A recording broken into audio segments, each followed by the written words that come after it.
Hey everybody, I'm Jonathan Taviendo. I am the solo developer for Nine Door Dungeon, a level-based fighting game where you go through a series of 9 unique randomized boss fights. Nine Door Dungeon was built using Phaser, which is a JavaScript engine for uh, developing games in the web browser.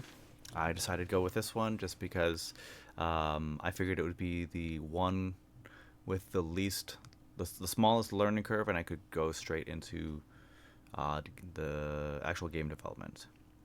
So as I said, it's a level-based fighting game, and each boss has its own design, stage, and they will eventually have their own attack patterns to give a different experience from fight to fight.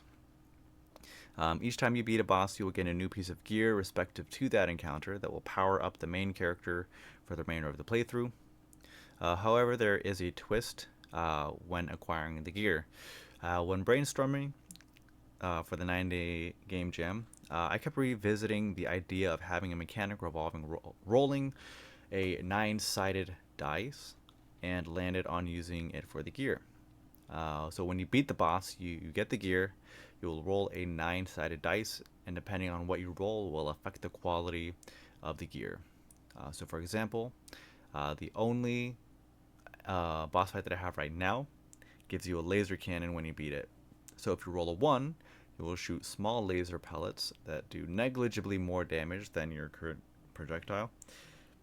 And as you roll higher, I will eventually also implement a modifier to increase the size and the damage. And if you roll a 9, however, it will instead fire a large beam that is very difficult to dodge. So the idea of having a 9 is you get this huge power up, this huge combat boost that's going to be really, really cool to watch, feel really good to use, and it's just going to be feel really, really nice to actually also get. Eventually, I also want to get the game to a point where all of the 9 encounters are playable, and there can be a leaderboard for fastest clear times.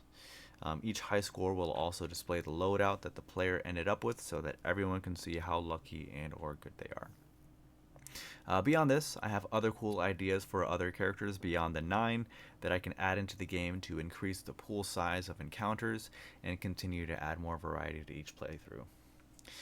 So without further ado, let's jump into the gameplay, the playthrough.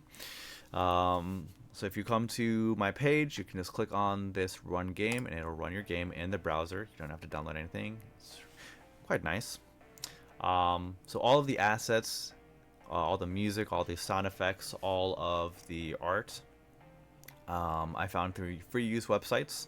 I did have to pay for the subscriptions, but once I subscribe to the website, I can use as many assets as I want, which is really nice. The assets for the art I found through craft picks, and I don't remember the one I used for the sound effects and the music. But so when you load into the game, you get this cover screen, the music starts, it's really fun, really epic, really cool. And if I left click here, it drops me into the first fight, the EDA, the extraterrestrial devastation automaton.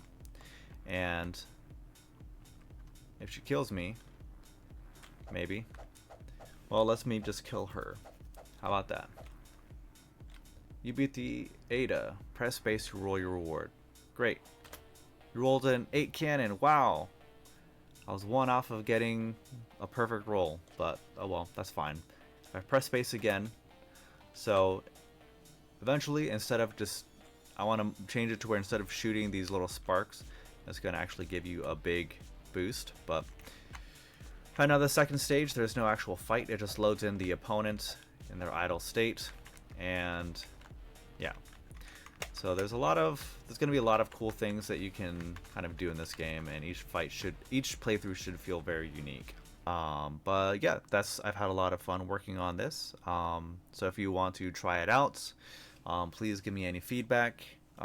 Just leave any comments somewhere here. And if you have any suggestions for characters, I'd love to hear your ideas. Thank you, and have a great rest of the night.